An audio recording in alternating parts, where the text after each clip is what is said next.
நீங்க ஒரு ஃப்ரெஷரா இருக்கீங்க அண்ட் ஆல்சோ உங்களோட கோடிங் ஜர்னி நீங்க ஸ்டார்ட் பண்ணலாம்னு இருக்கீங்க அப்படின்னா நான் சொல்லக்கூடிய இந்த 3 மிஸ்டேக் வந்து நீங்க கண்டிப்பா பண்ணவே கூடாது. இது ரொம்ப ரொம்ப இம்பார்ட்டன்ட். ஏன்னா நீங்க இப்பயே ஒரு இனிஷியல் ஸ்டேஜ் இருக்கனால நீங்க இதை ஃபாலோ பண்ணிட்டீங்க அப்படின்னா உங்களோட கோடிங் ஜர்னி ரொம்பவே சூப்பரா இருக்கும்.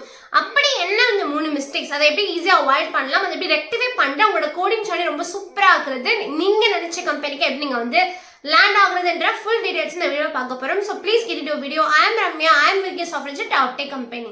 நான் பிகினரா என்னோட கோடிங் ஜர்னி ஸ்டார்ட் பண்ணும்போது நிறைய இடங்கள்ல நான் வந்து ஃபெயிலியரை நான் பார்த்துருக்கேன். ஏன் அப்படின்னா கோடிங்கிறது அவ்வளோ ஈஸி கிடையாது. எல்லாரும் சொல்ற மாதிரி கோடிங் இஸ் வெரி ஈஸி அப்படின்னா நான் சொல்லவே மாட்டேன். என்னை பொறுத்த வரைக்கும் கோடிங் இஸ் வெரி ஹார்ட். எப்போ வந்து இது ரொம்ப ஈஸி ஆகும் அப்படின்னா நீங்கள் ஒன்ஸ் நீங்கள் ஃபண்டமெண்டல்ஸ் லேர்ன் பண்ணிட்டு அதில் நீங்கள் கன்சிஸ்டண்டாக நீங்கள் இருந்தீங்க, டெய்லி ப்ராக்டிஸ் பண்ணுறீங்கன்னா மட்டும்தான் அது வந்து உங்களுக்கு ஈஸியே தவிர, நான் இன்னைக்கு வந்து கோடிங் பண்ணிட்டே இருக்கேன், ஒரு 5 இயர்ஸ் நீங்கள் வந்து டெய்லி நீங்கள் கோடிங் பண்ணிட்டு நடுவில் ஒரு 6 மாதம் கேப் விட்டால் கூட நெக்ஸ்ட் 7வது மாதம் உங்களுக்கு அந்த 5 வருஷ கோடிங்கோட ஜேர்னி வந்து டவுட் கஷ்டமாக தான் இருக்கும். நம்ம தான் அந்த கோடிங்கை சால்வ் பண்ணமா, நம்ம தான் அந்த கோட் பண்ணமா, நம்ம தான் அந்த அப்ளிகேஷன் டெவலப் பண்ணமான்ற அளவுக்கு உங்களுக்கு டவுட்ஸ் வரும். அந்த அளவுக்கு நீங்கள் வந்து அதை டெய்லி நீங்கள் அதை யூஸ் பண்ணிக்கவே இல்லைன்னா அது ரொம்ப ரொம்ப கஷ்டமாக இருக்கும். அது உங்களால் வந்து விடவே கூடாது. ஸோ என்னோட லைஃப்ல வந்து நான் ஃபர்ஸ்ட் பண்ண மிஸ்டேக் என்ன அப்படின்னா, நான் வந்து நல்லா படிச்சுட்டே இருப்பேன். அதுக்கப்புறம் ஒரு டைம்ல வச்சு கேப் எடுத்துக்கலாம், நம்ம ரொம்ப படிச்சுட்டே இருக்கோம் அப்படின்னு சொல்லிட்டு ஒரு கேப் எடுப்பேன். அடுத்து ஒரு திரும்பி ஸ்டார்ட் பண்ணலான்ற பார்க்கும்போது என்னெல்லாம் படிச்சது எல்லாம் மறந்துடும். திரும்பி அது என்னெல்லாம் படிச்சுட்டு இருப்பேன், நடுவில் ஒரு கேப் எடுப்பேன், திரும்பி மறந்துடும். ஸோ நான் பண்ணதே தான் பண்ணிட்டே இருப்பேன் தவிர புதுசாக என்னால் படிக்கவே முடியாது. ஸோ நான் ஒன்ஸ் வந்து okay so this is not right way அப்படின்னு நான் முடிவு பண்ணிட்டேன். நான் சில என்னென்ன விஷயங்களை ஃபாலோ பண்ணேன், நீங்க என்னென்ன விஷயங்களா பண்ணக்கூடாதுன்னு சொல்லிட்டு அந்த வீடியோ நம்ம பார்க்க போறோம். ஸோ அதில் ஃபர்ஸ்ட் விஷயம் என்னன்னு பார்த்தீங்க அப்படின்னா trying to get the best solution. இப்போ நீங்க ஒரு ப்ராப்ளம் சால்வ் பண்றீங்க, நீங்க டேட்டா ஸ்ட்ரக்சர் அல்ஜிப்ரால ஒரு ப்ராப்ளம் சால்வ் பண்றீங்க அப்படின்னா உங்களுக்கு ஃபர்ஸ்ட் ஒரு நார்மலா ஏதோ ஒரு ப்ராப்ளம் இருக்கு.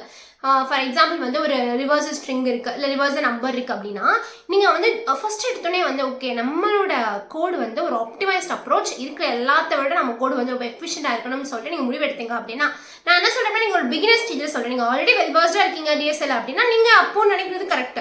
பட் நான் இப்பதான் பிகினரா இருக்கேன், நான் இப்பதான் டிஎஸ்எல் ஸ்டார்ட் பண்ற புதுசுல நான் எழுதுற கோட் வந்து எஃபிஷியண்டா மட்டும்தான் இருக்கணும், எஃபிஷியண்டா அந்த கோடை பண்ண மாட்டேன்னு சொல்லிட்டு அந்த ஒரு கொஸ்டினுக்காக நான் உட்காந்துட்டே இருந்தேன் அப்படின்னா என்னால் அதை சால்வ் பண்ணவே முடியாது. அப்போ நீங்கள் என்ன பண்ணணும் அப்படின்னா ஃபர்ஸ்ட் ப்ரூட் ஃபோர்ஸ்ல தான் ஸ்டார்ட் பண்ணணும்.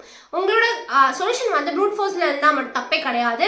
ஏன்னா நீங்கள் உங்களுக்கு நீங்கள் இப்போ தான் லேர்ன் பண்ணிட்டுன்ற பட்சத்தில் வந்து உங்களுக்கு ரொம்ப ரொம்ப கரெக்ட் தான். ஃபர்ஸ்ட் ப்ரூட் ஃபோர்ஸ்ல எழுதணும். ப்ரூட் ஃபோர்ஸ்க்கு அப்புறம் வந்து நீங்கள் உங்களோட கோடை வந்து பெஸ்ட் சொல்யூஷனாக மாதிரி பெஸ்ட்க்கு அப்புறம் தான் நீங்கள் வந்து உங்களோட ஆப்டிமைஸ்ட் கோடை வந்து நீங்கள் வந்து கொண்டு வரணும். ஸோ இந்த மாதிரி நீங்கள் வந்து ஃபர்ஸ்ட் எடுத்துட்டு நான் ஆப்டிமைஸ் பண்ணணும், ஃபர்ஸ்ட் எடுத்துட்டு என் கோடு சூப்பராக ஒர்க் ஆகும்னு நினைக்காதுங்க, டிசப்பாயின்மெண்ட் ஆயிடுவீங்க. ஓகே நம்மளோட கோட் மட்டும் ஏன் இந்த இதில் நமக்கு ரன் ஆகுது, ஏன் லேட் ஆகுது, ஏன் கம்பேரிட்டிவ் லேட் ஆகுது, மற்றவங்க கோடெலாம் சூப்பர் ரன் ஆகுது, நமக்கு வந்து கோட் எழுத தெரியலையா அப்படின்னு நினைக்காதீங்க. உங்களால் ஒரு ப்ராப்ளம் சால்வ் பண்ண முடிஞ்சதாவே ப்ளீஸ் அப்ரிஷியேட் யுவர் செல்ஃப். நீங்கள் வந்து ஒரு ஸ்டேஜுக்கு வந்துட்டீங்க, ஒரு ஸ்டெப்பை நீங்கள் எடுத்து வச்சிட்டீங்க. நீங்கள் வந்து சில பேர் வந்து இன்னுமே ஸ்டார்ட் பண்ணாமல் இருக்காங்க. அந்த ஒரு வரிசையில் நான் ஸ்டார்ட் பண்ணி ஒரு ப்ரோக்ராமை வந்து என்னால் நான் ஓனாக பண்ணிட்டேன் அப்படின்றதே ஒரு குட்டான ஒரு விஷயம் தான். ஸோ நீங்கள் அதுக்காக ஆப்டிமைஸ் பண்ணி தான் ஆகணும், இல்லைன்னா எனக்கு கோடிங்கே வராதுன்ற மாதிரி பண்ணாதீங்க. நீங்கள் வந்து கொஞ்சம் கொஞ்சமாக நீங்கள் கிராஜுவலாக ஸ்டார்ட் பண்ணீங்க அப்படின்னா ஒப்வியஸாக நீங்கள் வந்து அழகாக வந்து கோடிங் கிளியர் பண்ணிடலாம். Moving on to second point, எல்லாருக்குமே என்ன தாட் இருக்கும் அப்படின்னா காம்படிட்டிவ் ப்ரோக்ராமிங்ன்றது என்ன அப்படின்னா நீங்க ப்ரோக்ராமிங் கத்துக்கிறத தாண்டி அதில் காம்படிஷன்ஸ் மாதிரி நீங்க போய் ஜாயின் பண்றது. ஃபார் எக்ஸாம்பிள் வந்து லீட் கோட்லேயே வந்து உங்களுக்கு வீக்லி கான்டெஸ்ட் மாதிரி நடக்கும், பை வீக்லி கான்டெஸ்ட் நடக்கும், கோட் ஃபோர்ஸஸ்லேயும் நடக்கும், நிறைய கான்டெஸ்ட் நடக்கும். ஸோ அந்த கான்டெஸ்ட்ல வந்து ஒரு பர்டிகுலர் டைம் ஃப்ரேம் கொடுத்துட்டு ஒரு 2 hours கொடுத்துருக்காங்க, இல்லை 1 hour கொடுத்துருக்காங்கன்னா 1 hour 4 கொஸ்டின் கொடுப்பாங்க.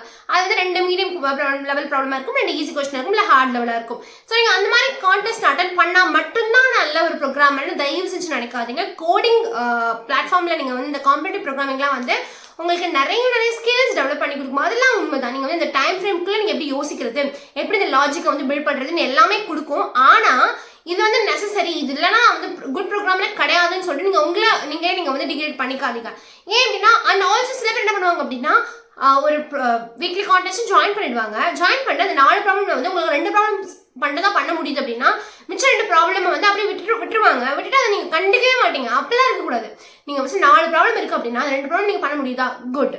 மிச்சம் 2 ப்ராப்ளம் என்ன கேட்டிருக்காங்க, அது எப்படி சால்வ் பண்ணாதான் நெக்ஸ்ட் டைம் நீங்கள் பண்ண முடியும். நீங்கள் வந்து வெக்ஸ் ஆகிட்டு நான் 2 ப்ராப்ளம் 4 ப்ராப்ளம் பண்ணியிருக்கேன், எனக்கு வேணாம்னு சொல்லிட்டு தூக்கி போகிறதும் நமக்கு நல்ல விஷயம் கிடையாது.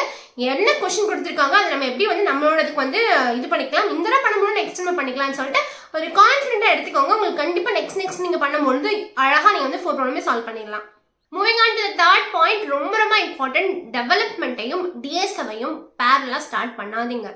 நிஜமா சொல்றேன், அது ரொம்ப ரொம்ப கஷ்டம். அண்ட் ஆல்சோ அது ரெண்டுமே நீங்க மாஸ்டர் பண்ண முடியாது. ஏன்னா டிஎஸ்ஏன்றது வந்து உங்களோட காலேஜ் டைம்ல தேர்ட் இயர்லேருந்து உங்களுக்கு ஸ்டார்ட் ஆகுது, செமஸ்டர்லேருந்து ஸ்டார்ட் ஆகும் நினைக்கிறேன். அப்படி ஸ்டார்ட் ஆயிடுச்சு அப்படின்னா நீங்க அப்போ வந்து டிஎஸ்ஏ வந்து ஸ்டார்ட் பண்ணிடணும். டிஎஸ்ஏவும் டெவலப்மெண்ட்டுமே ஆக்சுவலி செப்பரேட் ட்ராக் மாதிரி தான். நீங்க வந்து ஆல்ரெடி வந்து உங்களுக்கு ப்ரோக்ராம் நாலேஜ் நல்லா இருக்கு, இல்லை டிஎஸ்ஏ உங்களுக்கு ஃபண்டமெண்டல் தெரியுது அப்படின்னா நீங்க வந்து ஒன்றும் பிரச்சனை கிடையாது. ரெண்டுமே வந்து டெய்லி வந்து ஒரு 2-3 ப்ராப்ளம் நீங்க டிஎஸ்ஏல பண்ணி முடிச்சுட்டு நீங்க டெவலப்மெண்ட் ஒர்க் நீங்க பார்க்கலாம்.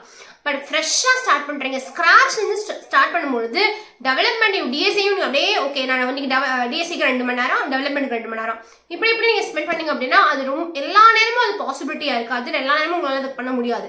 ஸோ நீங்கள் ஒன்று எடுத்துக்கோங்க. ஃபஸ்ட்டு நீங்கள் வந்து டிஎஸ்சிவாக இருந்தாலும் டெவலப்மெண்ட் இருந்தாலும் ஒரு லாங்குவேஜ் நீங்கள் எடுத்தே ஆகணும் இல்லையா? அப்போ அந்த ஒரு லாங்குவேஜை எடுத்துக்கோங்க. அந்த ஒரு லாங்குவேஜை நீங்கள் வந்து ஃபண்டமெண்டல் ஃபுல்லாக தரவு பண்ணிடுங்க. பண்ணி முடிச்சுட்டு அதுக்கப்புறம் டெவலப்மெண்ட்டில் வந்து ஏதாவது நீங்கள் ஃப்ரேம் ஒர்க் படிக்கிறீங்க அப்படின்னா ஃப்ரேம் ஒர்க் படிங்க. இல்லை நீங்கள் டிஎஸ்சி படிக்கணும்னு விருப்பப்பட்டீங்க அப்படின்னா அதில் ஒன்று சூஸ் பண்ணிட்டு டிஎஸ்சியில் வந்து அடுத்த என்னென்ன பேட்டர்ன்ஸ் இருக்குது, என்னென்ன டெய்லி படிக்கிறதுன்னு சொல்லிட்டு அதை படித்து நீங்கள் ஒவ்வொன்றா நீங்கள் வந்து பேட்டர்ன் சால்வ் பண்ண ஆரம்பிக்கலாம். பட் ரெண்டையுமே அட் அ டைம்ல நீங்கள் எடுத்தீங்க அப்படின்னா ரொம்ப ரொம்ப கஷ்டம். அந்த மிஸ்டேக் நீங்கள் பண்ணவே கூடாது. நான் சொன்ன இந்த 3 மிஸ்டேக்கை நீங்கள் அவாய்ட் பண்ணீங்க அப்படின்னா உங்களோட கோடிங் ஜர்னி ரொம்ப ரொம்ப சூப்பராக இருக்கும்.